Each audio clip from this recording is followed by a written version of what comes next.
Now we know that all social engineering is ultimately aimed at a human. Sometimes we do it face-to-face or on the phone, and sometimes we use a computer to help deliver it. So let's talk about that. Methods of computer-based social engineering. We could have pop-up windows, phony letters, chain letters, chats.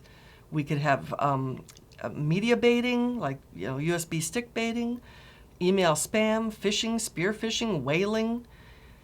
There's actually a bunch of tools here. If you look in Kali Linux, and the old version was called Backtrack, but it's basically just the same thing, just an older version.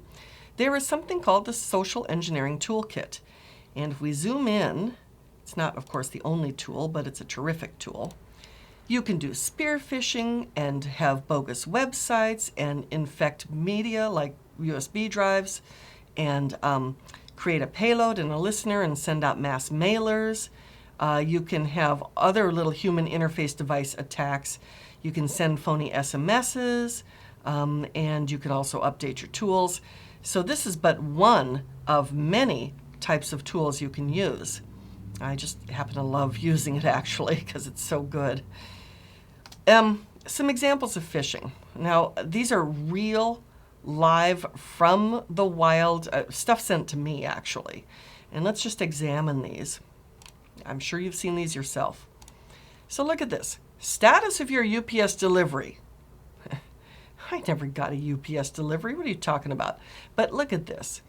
Hostmonster.com, that doesn't look like UPS to me. So notice how this is actually poorly done. They didn't even bother to fake the sender address here. And so it's sent to me, and there's an attachment, a zip file. When did UPS ever send you a zip file? I mean, really. Dear customer, not dear Chris, dear customer, because you don't know my name really. We cannot deliver your parcel. Arrived at May 11. First of all, that English is suspect right off the bat. Postal label is enclosed to this email. Enclosed to, again, English. Please check the attachment. In other words, you want me to open this bogus thing here. Yours truly, Howard Lyons, UPS Parcels Delivery Clerk. We don't use that term clerk in the US. So there's one. Now, how about this one? USPS ground from Dustin Thomas at AITL.co. I don't think so. So this is just another variation of this stupid one right over here. What they're hoping for is that you'll be dumb enough to open these, or you'll be careless enough to open these. Dear customer, your item has arrived at December 30. No, we don't use the word at, come on. But our courier was not able to deliver the parcel. You can download the shipment label attached. Why do I need a shipping label for something I'm supposed to receive? Thank you, Dustin Thomas, USPS Mail Delivery Manager. Not. Anyone who uses the U.S. Postal Service knows that they don't do it this way. They're going to leave something on my door. Here's another one, and this one just came in this morning, actually. Let me zoom in. Now, this one actually, look at this. Notice of invoice remittance address change. Now, look really closely. AVI SPL. I looked this up. This is an actual company. This is their actual address, but this certainly did not come from them. Now, these people were much more careful. They took what I think is a real person and with a real email, but this is fake. This sender can be anything you want. I mean, you make this up.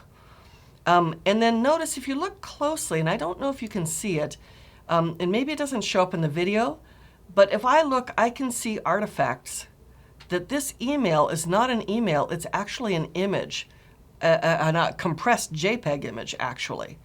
And emails are not supposed to be compressed JPEGs, okay? So you can see sort of like the blurriness, the fuzziness, I don't know if it's showing up. That told me immediately that this is not a true email, it's a picture of something. And so they're saying, dear valued customer, wait. If you're trying to send me something, you don't say valued customer, you put my name in. And so anyway, we've recently made changes to our payment remittance address. So please, something. The bottom line is they want me to open this PDF. Not. If you're wondering, you call them. And you don't call this phone number because somebody fake could be on the other end. You look them up. on the internet and you call that number. You look them up a completely different way. So this one was pretty clever, actually. So now we come up to hoaxes. A hoax is a type of social engineering. We present something fictitious pretending it's real. It's like a scam, but they're usually not after money or anything. So you could get a phony virus warning. You could get an email chain letter telling you to forward something to 10 people you know. Or you could get a fake message saying that Bill Gates will pay you if you do something. Those are hoaxes. They're a nuisance.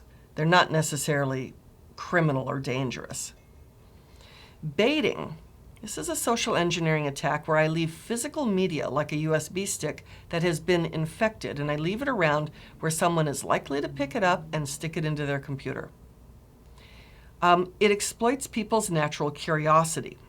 So I leave around an object that is desirable looking, like USB drive is the most common thing. It's most effective if the computer automatically runs anything that plugs in, that's plugged in. Now, most machines nowadays have auto run disabled. But if you don't think that'll work, then you have this interesting looking game or document or video, something with an interesting name that people go, what's this? And they open it up and they infect themselves that way. So here's an example of USB stick baiting. I compromise the stick, I scatter it where users will find them. It has either a fake media file or an infected game, and the payload will be re-encoded to evade the antivirus. And we hope that they come and they just plug it into their machine. And the payload on that thing will connect back to the waiting attacker.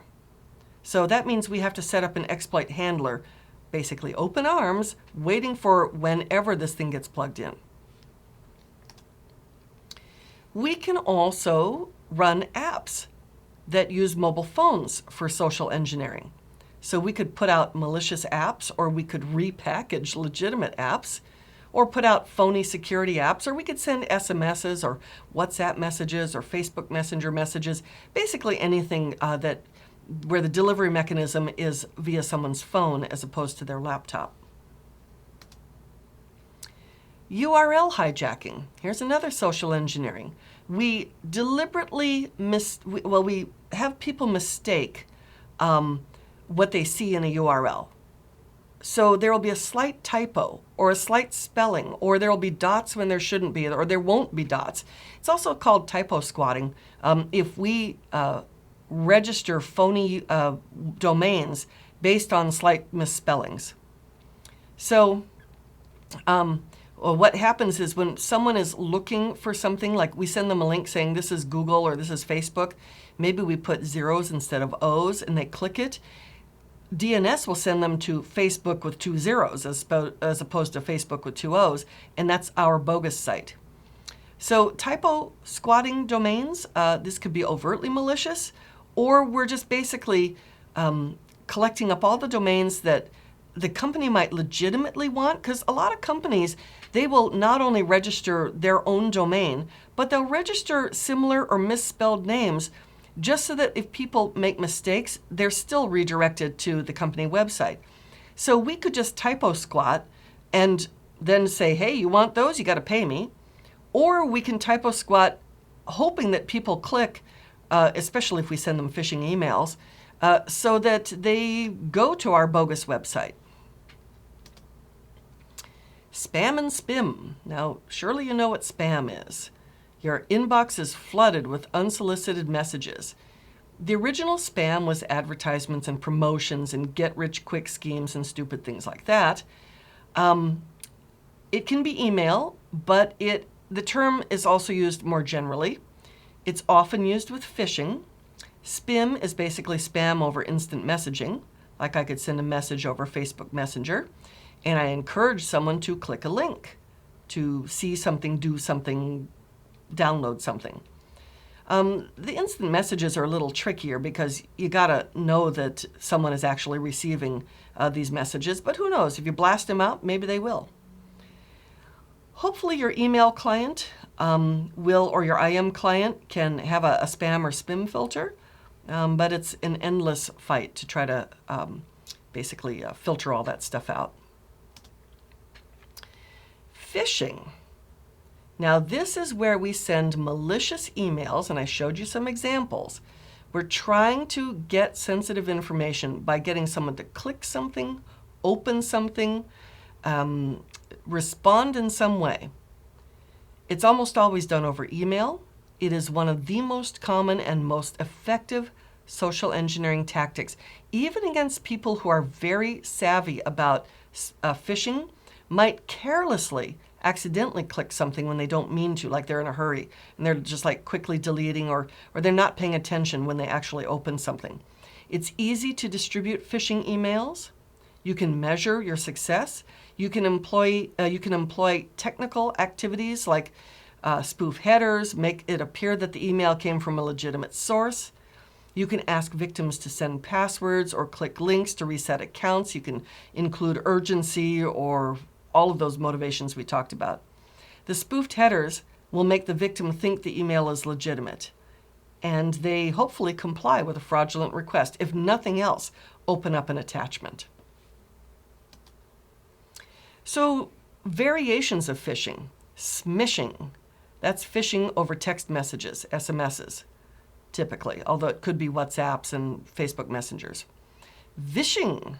It's phishing over voice calls. So it's a phone call, a VoIP call, a cell phone call. And the voice communications, they tend to create more trust than just an SMS message. Farming.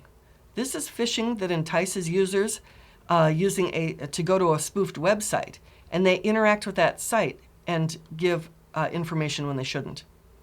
Spear phishing targets either particular individuals or groups of people, like we can spearfish a mid-level manager, or we can spearfish the IT department.